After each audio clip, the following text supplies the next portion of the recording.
कैसे हैं आप सब। बात करेंगे बीएड वर्सेस डीएलएड से संबंधित जो सुप्रीम कोर्ट के फैसले आए हैं। सुप्रीम कोर्ट के फैसले ने ये क्लियर रूप से कह दिया 11 अगस्त 2023 को कि बीएड बाहर होंगे। इसके संबंध में डीएलएड अभ्यर्थियों ने आरटीआई किया था एनसीटी को कि क्या एनसीटी इन चीज़ों को मान रही है या नहीं, क्या एनसीटी सुप्रीम कोर्ट के फैसले को मान रही है या नहीं। क्या अगर सुप्रीम कोर्ट इन फैसले को मानती है तो राज्य सरकारों को सुप्रीम कोर्ट ने अब तक इन चीज़ों का आदेश जारी करके कहा है कि बीएड वाले प्राइमरी लेवल से बाहर होंगे या नहीं, लेटर इशू हुआ है या नहीं। इसके संबंध में डिटेल में बात करेंगे। और जो सबसे बड़ा इम्पोर्टेंट चीज़ें हैं ऑल ओवर राज्य में, किसी भी स्टेट की बात करें, बिहार में हो, उत्तर प्रदेश में हो, चाहे किसी भी गवर्नमेंट किसी भी स्टेट की शिक्षक बहाली से संबंधित 11 अगस्त को जो सुप्रीम कोर्ट के फैसले आए हैं, उन फैसलों 11 अगस्त के बाद फैसले लागू होंगे या 11 अगस्त से पहले जिसके एग्ज़ाम्स कंडक्ट हो चुके हैं, जिसकी नोटिफिकेशन आ चुके हैं, जिसके फॉर्म भरा जा चुके हैं,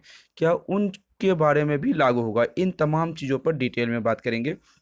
देखिए, एनसीटी ने एक नोटिस जारी करके कहा, हालांकि अभी हम लोगों के पास हाल फिलहाल में नोटिस आई है। नोटिस एनसीटी ने जारी किया है 4/9/2023 को, यानी 4 सितंबर को एनसीटी ने नोटिस जारी कर दिया है बीएड वर्सेस बीटीडी से संबंधित कि ऑल ओवर जितने भी राज्य हैं भारत में और केंद्र शासित प्रदेश है, जहां भी शिक्षक बहाली हो रही है या होनी है या आने वाले वक्तों में होगी, उनमें से सुप्रीम कोर्ट के जो फैसले हैं उनको मान ली जाए और 125 से उसको बाहर कर दिए जाएं।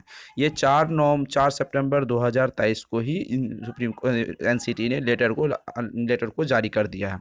अब सवाल सबसे बड़ा यहाँ पर ये आता है कि 11 अगस्त से पहले जारी हो, सुप्रीम कोर्ट ने एनसीटी ने लेटर में ये बिल्कुल भी नहीं कहा है कि 11 अगस्त के बाद जो चीज़ें जो फैसले आए हैं उनको लागू की जाएगी, या फिर 11 अगस्त से पहले भी जो शिक्षक बहाली प्रक्रिया चल रही थी उनके बारे में लागू होगी है या लागू होगी, इनके बारे में कुछ कहा नहीं गया है।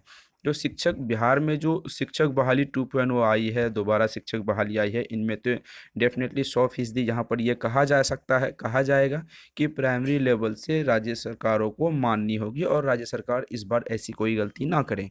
जो 1,70,000 बहाली पहले आई थी, क्या उन बहाली में का भी असर इनमें पड़ेगा? सुप्रीम कोर्ट के फैसले का असर पड़ेगा।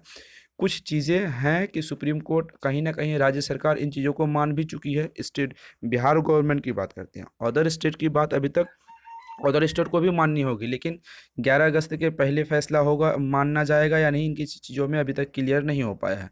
देखिए क्या कुछ यहाँ पर बात करते हैं। राष्ट्रीय शिक्षक शिक्षा परिषद यानी एनसीटी ने सभी राज्यों को पत्र लिखकर विद्यालयों को जारी करके कहा है कि सुप्रीम कोर्ट के फैसले को माने। सुप्रीम कोर्ट ने जो कहा है बीएड वाले प्राइमरी लेवल से 125 से बाहर हो गए हैं तो उससे हिस्सा नहीं ले पाएंगे। एनसीटी ने सुप्रीम कोर्ट के फैसले को लेवल 1-2 से बाहर कर दिया है।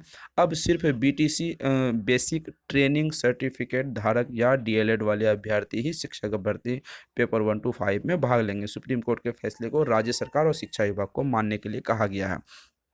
तो चीज़ें कन्फर्म हो गई है कि राज्य सरकारों के को आदेश मिल चुकी है। अब कोई कन्फ्यूज़न नहीं होनी चाहिए। देखिए, अब सवाल आता है कि 22 सितंबर 2023 से बीएड वाले अभ्यर्थी दावा कर रहे हैं कि हमारे पास अब भी उम्मीद है, क्योंकि जो शिक्षक बहाली 1-5 में शिक्षक बहाली 1,70,000 हुई है वो 11 अगस्त से पहले फॉर्म भर दिए गए थे हमारे यहाँ। 11 अगस्त से पहले फॉर्म भर दिए गए तो हमको एलिजिबल होने का मौका ले गए। तो इन सब चीज़ों के बारे में रिव्यू पिटिशन भी हमने पिछली वीडियो में कहा था कि रिव्यू पिटिशन भी सुप्रीम कोर्ट में अभ्यर्थी ने डाल दिए हैं। और 22 अगस्त से बहुत सारे बीएड वाले अभ्यर्थी एनसीटी के ऑफिस में धरना प्रदर्शन भी शुरू करेंगे। तो सभी चीज़ों के बारे में जो भी अपडेट आएगी, टीचिंग इंस्टीट्यूट आपको ऑथेंटिक इन्फॉर्मेशन दे दी जाएगी।